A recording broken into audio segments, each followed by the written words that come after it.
살인과 평화라. 하우트.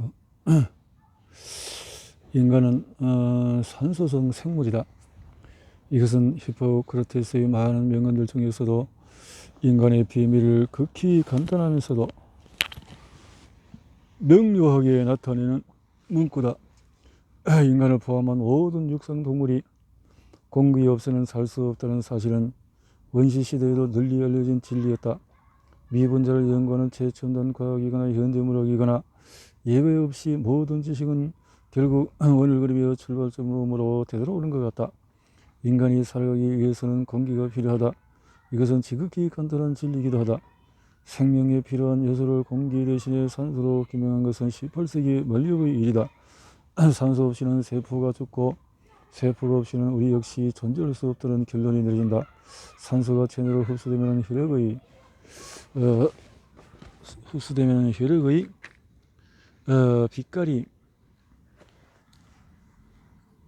달라진다.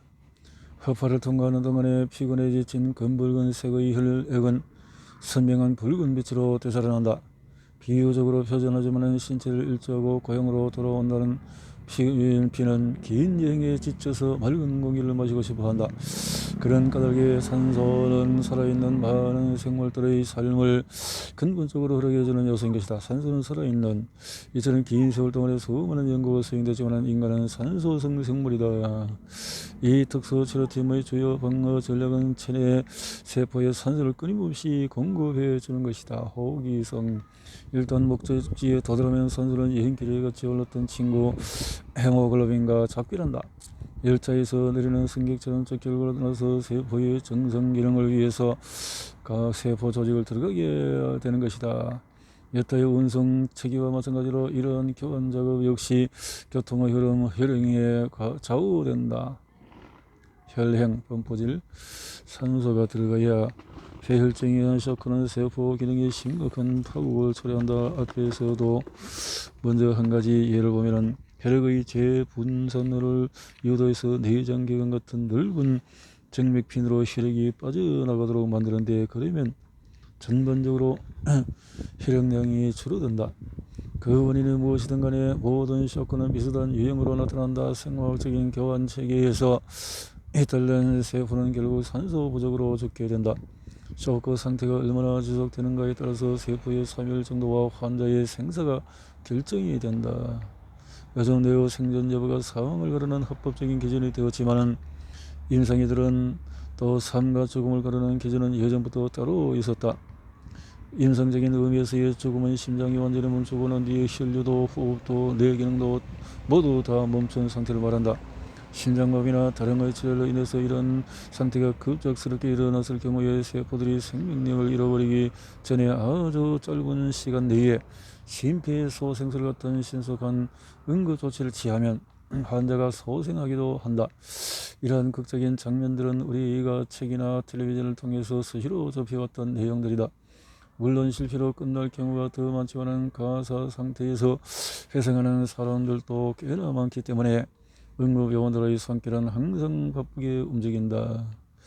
임상적인 죽음은 가끔씩 그 본래의 의미에 앞서 단말마적인 국면일 때 선고될 수가 있다. 죽지 않으려고 마지막 사력을 다하는 모습은 마치 원초적인 본능으로부터 솟아오르는 극렬한 저항처럼 보인다. 서둘러 떠내려고 하는 영혼을 향해서 일으키는 분노라고도 할 수 있다. 우리의 체조직은 영혼과의 결별에 끝끝내 저항하고 화를 낸다. 단말마의 고통, 마지막에 이르면 호흡이 정지되거나 아주 높게 심호흡을 하는 상태가 되면서 무의식이 함께 찾아온다. 흔한 예는 아니지만 제임스 맥카티처럼 급작스러운 발작과 함께 숨을 거둔 후에 후두 근육이 뒤늦게 공고 어린 소리를 내기도 한다. 동시다발적으로 가슴과 어깨가 한두 번씩 요동을 치면서 마치 세상을 등지기 싫다는 듯이 짧은 고뇌를 보인다. 이러한 단말마의 고통은 임상적인 사망 기준에 포함되며 이후에는 영면의 상태에 들어간다. 생을 잃어버린 얼굴은 무의식 상태로 들어간 얼굴과는 완전히 다르다. 심장이 박동을 멈춘 후에 몇 분만 지나면 얼굴은 죽음의 빛이 완연한 혈액색으로 변하는데 이전에 시체를 전혀 대하지 못했던 사람들조차 확연하게 알아볼 수 있을 만큼 사체의 형성을 띈다.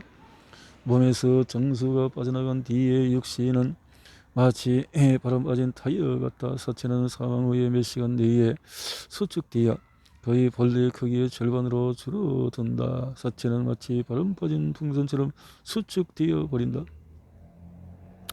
임상적인 사망 시에 그 징후가 뚜렷이 나타난다. 따라서 심장마비나 다량 출혈로 쇼크 상태에 들어간 환자의 경우에 응급진은 몇 초 내에 적절한 응급 조치 여부를 결정해야 한다. 이때 환자의 눈동자는 판단의 척도가 된다. 처음 몇 초간 불투명하고 멍한 눈동자는 응급조치를 취하지 않을 경우에 4, 5분 만에 완전히 광택을 잃어버리는데 동공이 확대되고 불빛에도 아무런 반응을 보이지 않는다. 얇은 회색막이 눈동자 위를 덮게 되면 이미 혼이 날아가 버린 상태라고 할 수 있다. 동그랗고 통통하던 안구는 겨우 알아볼 수 있을 정도로 완전히 납작해진다. 혈액순환이 멈추면 당연히 맥박도 느껴지지 않는다. 목이나 사타구니의 동맥 부위에서도 맥박이 감지되지 않으면 그 육체는 정육점 진열대에 걸린 고기와 별반 다를 게 없어진다. 피부 조직은 탄력을 잃어버리고 자연스러운 색의 빛이 사라진다. 이 시점이 이르면 생은 완전히 끝났으며 법적으로 사망 진단을 내리기 위해서는 간 기능이 완전히 멈추었다는 사실이 인정되어야 한다. 의료진 사이에서 통용되는 뇌사 기준과 뇌상의 종류는 아주 명확하고 특정적이다. 반사 기능 저하와 외부 자극에 대한 반동마비 그리고 뇌의 전기적인 활동이 중단되어 뇌전도 그래프 몇 시간 동안에 아무 변화가 나타나지 않는 상황 등을 모두 고려해 최종 판결이 내려진다. 혈액순환이 정지되면 세포도 자체적으로 파괴되기 시작한다. 중저신경계가 제일 먼저 죽고 이에 연결된 근육과 섬유 조직들이 뒤따른다. 의료진들은 전기자극을 줘서 사망 후 몇 시간 후에도 근육 수축을 유도해내기도 한다. 현기성적 산소 없이도 생존할 수 있는 몇몇 기관은 사망 후에도 그 기능의 일부가 계속 작용하는데 간세포가 알코올을 분해하는 기능 따위가 그것이다. 그러나 사망 후에도 머리카락과 손톱이 계속 자란다는 속설은 사실이 아니며 사망 후 성장하는 것은 아무것도 없다. 대부분의 죽음에서 심장박동은 뇌 기능이 멈추기 전에 그친다. 뇌전탕처럼 심하게 머리를 부딪혀서 급사한 경우에도 심장박동이 멈추게 되는 이유는 과다 출혈로 인해서 혈액량이 급격히 줄었기 때문이다. 우리가 흔히 출혈이라고 부르지만 외과의들은 이러한 과다 출혈 상태를 전문용어로 사열이라고 한다. 이 상태는 주동맥이 파열되거나 비장간 헛파처럼 혈액으로 가득 찬 기관들이 찢어질 때 그리고 심장 자체가 파열될 때 일어난다.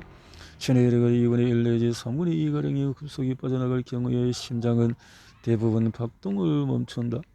총 혈액량이 체중의 3의 약 7에서 8%라는 감안해 볼 때 몸무게 77kg의 남성이 3.8리터의 혈액을 59kg의 여성이 2.8리터를 잃을 경우에 임상학적인 사망은 불가피하다. 대동맥이 파열될 경우에 그 과정은 불과 1분도 걸리지 않지만 비장이나 간에 상처를 입으면 몇 시간 내지 며칠까지 이어지기도 한다. 혈액량이 몇 파인드만 떨어져도 혈압이 급강하는데 심장은 그 부족권을 메우기 위해서 박철 속도를 올리게 된다. 그러나 심장이 아무리 고군분투해도 부족권을 따라가지 못할 정도로 출혈이 심하면 뇌로 들어오는 혈액량이 줄어들어 결국 환자는 코마 상태에 빠질 수밖에 없다. 뇌 피질은 그 즉시 무너지나 골수 같은 부분은 무너진 체계 속에서도 어느 정도 견뎌내며 호흡을 계속한다. 심장이 완전히 멈추면 그 전에 심근수축이 일어나기도 한다. 단말마의 고통이 시작되는데 그 시점이 바로 생 자체가 소멸되는 순간이다. 위에 설명한 죽음의 과정적 출혈, 사혈, 심장마비, 단말마의 고통, 임상적인 사망 그리고 완전한 죽음이 그대로 재현된 예가 있다. 몇 년 전에 내가 근무하는 병원을 오토모일하는 커넥티컷시에서 살인사건이 났는데 야시장과 도심 축제를 즐기러 나왔던 시민들 가운데서 사륙전의 희생양은 이제 9살 난 어린 소녀였다. 근처에서 엄마 조인과 6살짜리 여동생 크리스틴과 함께 도심으로 산책을 나온 KT 매에서는 화려하게 벌어지던 거리 축제를 한참 구경하고 있었다. 조인과 함께 온 친구 수잔 리치도 캐티 또래 로와 티미를 데리고 왔는데 캐티와 로라는 3살 적부터 원래를 배운 친한 사이였다. 인도에 늘어선 장사는 사람들을 구경하면서 장터를 떠내던 중에 꼬마 크리스탄이 건너편 거리에 있던 회전 목마를 태워달라고 엄마를 졸라였다. 캐티를 친구에게 맡겨놓고 저희는 막내를 데리고 길을 건넜다. 도로를 오르질러 반대편 인도 위에 오르던 순간에 갑자기 등 뒤에서 옥자질과 소음 섞인 어린아이의 비명소리 들은 저희는 잡고 있던 크리스탄의 손목을 놓고 소리가 난 쪽으로 돌아섰다. 문제의 현장에는 땅에 쓰러진 꼬마아이를 발로 밟고 무섭게 오른 팔을 휘두르는 교환이 있었고 그 험상궂은 산을 베어리는 듯이 사람들은 사망으로 흩어지고 있었다. 상당한 거리에서나 저희는 그 깨어나의 발 아래 누워있는 소녀가 자신의 딸 캐티라는 것을 직감했다. 한뜻 보기에 늘어진 팔목뿐이었으나 사내의 팔 밑엔 핏물이 흐르는 길이 20cm짜리 긴 사냥칼이 번들거리고 있었다. 산에는 있는 힘을 다해 마치 피스톤 동작을 하듯이 위아래로 계속 캐티의 얼과 목을 찔러대고 있었다. 근처에 붐비던 사람들은 순식간에 도망가고 넓은 장터에는 살인자와 희생양만 남아있었다. 아무런 제지를 받지 않고 계속 칼을 내리꽂던 산에는 길게 누워있는 아이 옆에 자기 몸을 눕힌 후에도 끊임없이 칼질을 했다. 아이의 피가 아스팔트 위를 붉게 물들었으나 저희는 공포와 도저히 믿기지 않는 현실을 주체 못해 어찌할 바를 모른 채 홀로 우두커니 서 있었다. 나중에는 그 순간을 회상했던 저희는 주변에 있는 공기가 너무나 짙고 두터워서 도저히 앞으로 나아갈 수 없었을 뿐 아니라 뜨거운 열기로 전신이 완전히 마비되어서 꼼짝할 수 없었다고 회상했다. 아무런 저항도 못한 채 축 늘어진 아이 위에서 계속 상하 반복 운동을 하는 공포의 칼질만 있을 뿐 주변의 공기조차 완전히 흐름을 멈춘 것 같았다. 상상할 수조차 없는 극악한 설상이 벌어지고 있었으나 가게 안쪽에서도 골목에서도 움직이는 사람은 아무도 없었다. 마치 아무도 침범하지 못할 그림 속의 살인 장면 같았다. 그 끔찍한 장면 앞에서 조이는 몇 번씩이나 눈을 감았다.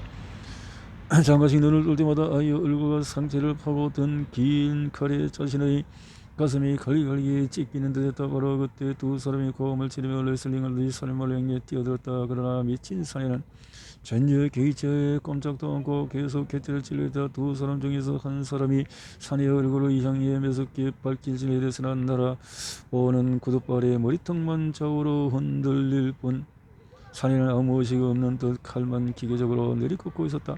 신고를 받고 달려온 경찰 한 명이 교환의 칼 든 손을 잡고 나서야 세 사람은 힘을 합해서 미지강이를 땅바닥에 눕힐 수가 있었다. 살인마가 캐티로부터 떨어져 나가자 조이는 앞으로 달려가 딸아이 두 발로 끌어안았다. 등판을 부드럽게 손바닥으로 받친 채 조이는 찢겨진 딸의 얼굴을 내려다보며 열함소가 갖는 아이를 어르듯이 캐티 곁으로 속삭였다. 아이의 얼굴과 머리는 피로 범벅이 되었고 옷도 피에 흠뻑 젖었으나 눈빛만큼은 유난히도 맑았다.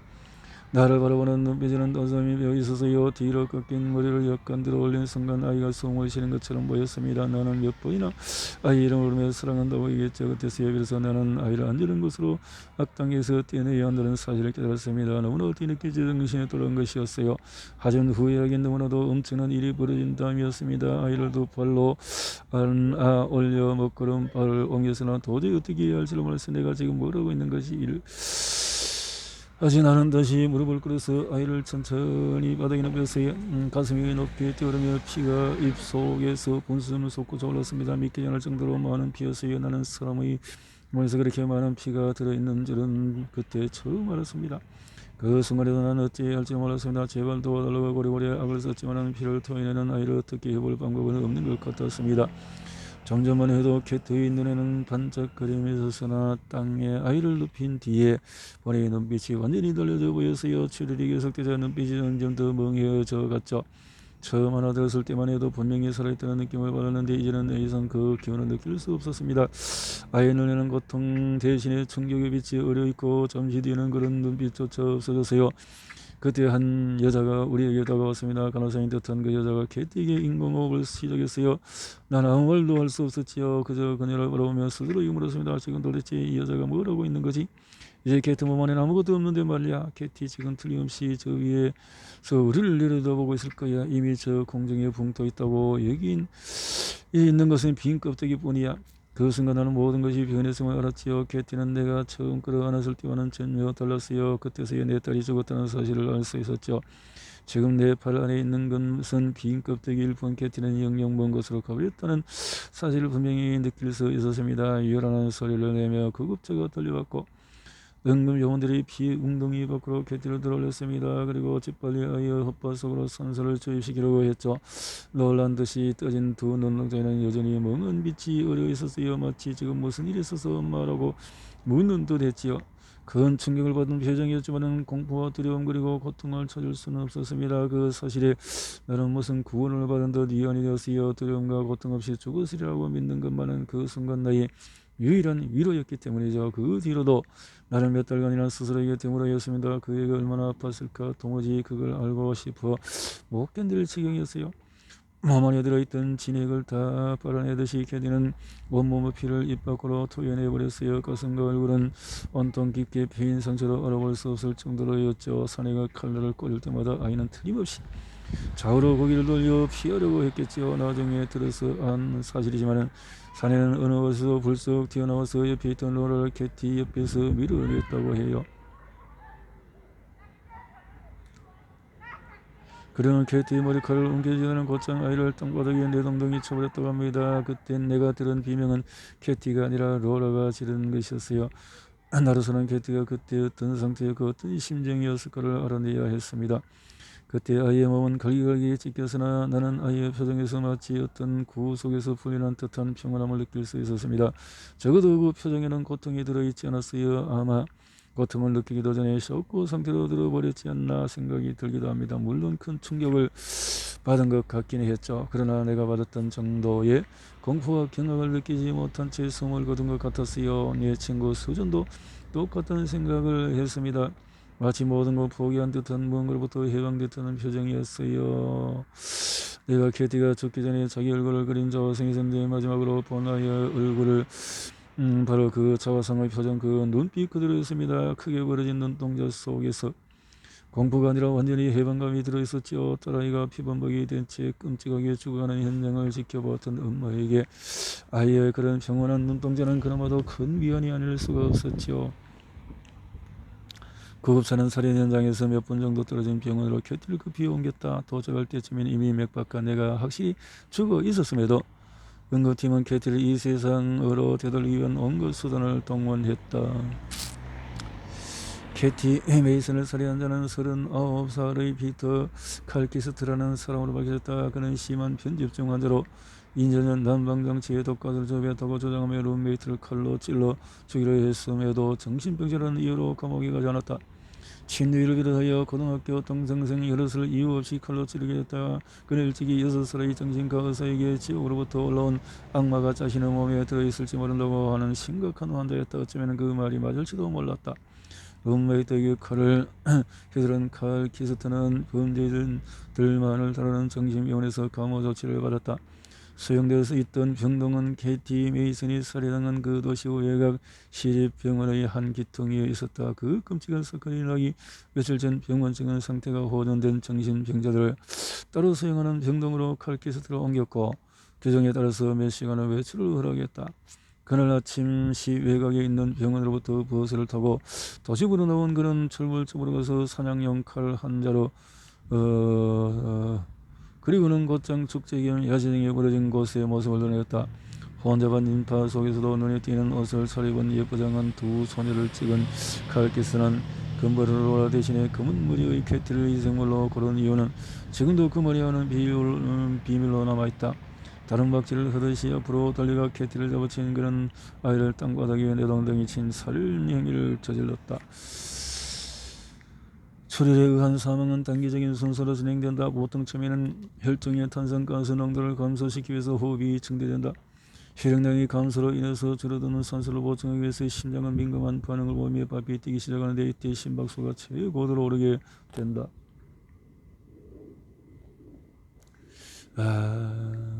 이렇게 해서 무시 상태에 빠지게 되고 곧 있어 내사 상태가 되고 경동맥이 크게 손상될 경우에는 이 과정은 단 1분 안에 끝을 맺고 만다. 이상이 캐티 메이슨 사인과 사망의 과정이다. 살인마가 갑자기 나타나 이렇게 왜 아이 얼굴에는 공포감이 평온감이 있을까? 사실 조앤 메이슨이 진술했던 내용은 몇백 년 전부터 신비로운 화제거리로 전해온다. 습관은 완벽을 만든다. 죽음을 낯설지 않게 받아들일 수 있는 확실한 길이 있다니 얼마나 행복한 일인가. 한번 시도해 볼 만한 일이다.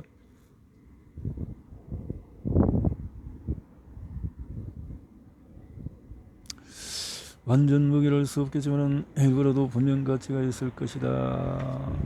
몽테뉴는 전속력으로 달리던 말에서 걸러떨어진 경험을 다시 서술한 바 있다. 상처에서 피가 철철 흐르는 것을 보았을 때 처음으로 떠오른 것은 머리에 총알을 맞은 듯한 느낌이었다. 하지만 놀랍게도 그는 극도의 침착함을 유지할 수가 있었다. 그래서 그는 느꼈던 극도의 평온함에 대해서 얘기했다. 그는 나는 치명적인 부상을 입었다고 생각했다. 쑤시거나 결리는 것은 아무데도 없었다. 죽음에 이를 정도의 큰 부상을 받던 몽테뉴의 가슴에 어떤 존재가 있어서 고요함을 불러일으켰던 간에 그 존재는 2-3시간 만에 어디론가 감춰졌다. 몽테뉴의 경험과 비슷한 내용은 사실 흔하다. 신체 외부로부터 주입된 마취제 외에도 신체 조직 내에서 자체 생성되는 엔도르핀이라는 마취 성분이 있다. 연구진들에 의해서 20년 전 이 물질이 보고될 당시에 붙여진 이름이다. 엔돌핀. 종내와 간내 사이의 부분과 전두엽, 뇌하수체 등에서 뇌조직은 스트레스에 반응해서 엔돌핀을 분비한다. 하지만 침한 대로도 엔돌핀을 가득 불러내는 경우는 본 적이 있다. 엔돌핀. 1970년 말 엔돌핀은 폐혈증이나 과다출혈로 인한 쇼크 상태에서 분비되는 것으로 알려진 이래 모든 종류의 신체적인 외상을 입었을 때도 엔돌핀의 수치가 올라간다는 엔돌핀. 카티 메이컨이 미치광이의 공격을 받을 당시에 그 아이의 엔돌핀 수치가 어느 정도 올라갔는지 알 수 없지만 평온함을 느낄 정도의 충분한 자연의 진통제가 주어졌으리라고 생각을 한다. 이런 예는 많이 본다. 신체 조직의 정신과인 엔돌핀의 역할을 좀 더 자세히 알아보기 위해서 인간의 육체와 영혼 두 가지를 치료하는데 일생을 바친 한 영웅의 이야기를 들어보자. 1844년 2월 30살 되던 해 리빙스턴과 함께 있던 원주민 부족을 구해내기 위해서 상처 입은 사자와 격투를 벌였다. 먹이를 포기하고 잘라던 사자는 얼마 못 가서 쓰러지고 말았다. 부서지고 으깨진 뼈와 이렇게 싸워서 급히 그래서 라이프를 들어서 쏘아야 되니까 부러지고 으깨진 뼈와 심한 출혈 외에도 세균 감염으로 인해서 고름이 심하게 흘러나와 고통을 두려넘게 이겨내면서 리빙스턴은 사자 입에서 물려 끌려간 당신을 곰곰이 떠올려봤다. 자신이 살아났다는 사실이 놀랍게도 했다. 사자 이빨에 물려 있을 당시에 느꼈던 평온감이 그로서는 더욱 기적같은 일로 생각이 되었다. 내 깃박이 속으로 포효를 내지르며 사자는 마치 쥐를 갖고 노는 고양이처럼 날 계속 흔들어댔다. 고양이가 내민 첫 발톱에 이격을 당한 지처럼 나는 충격에 온몸이 마비된 듯한 느낌에도 무슨 일이 일어나고 있는지 알 수 없을 정도로 의식이 분명했는데도 일만의 고통이나 공포감 같은 것이 느껴지지 않았다. 마치 무슨 꿈을 꾸는 것 같은. 국소마취를 한 환자가 수술 과정을 지켜보면서 메스가 들어오는 아픔을 전혀 느끼지 못하는 경우와 흡사했다. 신비스럽기조차 한 그 기분은 결코 정신적 작용으로 나타난 현상은 아니었다. 나약 같은 그런 성분이 있네. 병리 연구가 임상의학과 어깨를 같이 이렇게 해서 나 역시 나름으로 유사한 경험을 한 적이 있다. 무력한 상태에서도 의식하지는 못했지만 어느 순간 발이 바닥에 닿았는지 나는 본능적으로 노련한 수영선수처럼 바닥을 찬 뒤 물 표면이 나올 때까지 곧장 수직으로 솟아올랐다. 내 비명에 놀란 표정으로 손을 내민 일행의 손목을 잡고 나는 풀 밖으로 기울었다. 얼굴에 쓰고 있던 안경과 중국인들이 미안지라고 부르는 체면머리 달아났을 뿐 우습게도 가방은 어깨에 그대로 매달려 있었다. 얼빠진 모습으로 며칠 동안 멍청하게 보도 위에 서 있던 나는 오싹한 한기를 갑자기 느꼈다. 물속에 들어가 있던 시간이래야 길어봤자 몇 초 정도. 엔돌핀이 나왔다는 명백한 증거도 없었다. 그러나 평소 물을 무서워하던 내게 그 상황은 대단히 급박하고 위험한 것이었음에도 공포심은커녕 강한 평온함을 느꼈다는 사실은 무언가 나의 내부에서 변화가 있었음을 확신하게 해준다. 물에 빠졌는데 죽음의 무턱이 갔다 돌아온 얘기는 오래전부터 논란의 대상이 되어왔다. 심리학자 키네스링은 상해나 질환으로 생사의 기로에 올랐다가 생활했다고 주장하는 102명과 면담을 했는데 그중에 49명은 죽음을 경험했던 사람들이었고 53명은 무경험자들이었다. 질환에 시달렸던 대다수 비면담자들은 돌발적인 신체적인 쇼크를 예를 들어서 간성동맥 경색이라든가 가다치를 경험했다고 한다. 링 박사는 면담을 통해서 일련의 선초적인 기본 요소들을 발견했다. 그것에 따르면 처음에는 평화와 극도의 행복감, 적은 나사로의 부활이라고 불리는 이런 현상을 어떻게 설명해야 할지, 임사 체험은 몇백 년 만에 걸쳐서 진행되어 온 생물학적인 진화의 소생이며 생명을 지키고 종을 번식시키기 위한 자연 섭리인지도 모른다. 신비롭고 신화적인 것까지 보이는 불명한 현상에 대해 이렇듯 다양한 생화학적인 설명들이 나올 수 있는 것처럼 종교적인 관점에도 이 문제를 살펴볼 수 있을 것이다. 죽음 앞에 이르러 경험했다는 그 세계와 죽음 앞에 나타난 독특한 평화로움을 부정하는 것은 아니지만 갑자기 닥쳐온 죽음에서 그런 현상이 자주 나타나는 점에 강한 의문을 두고 있다.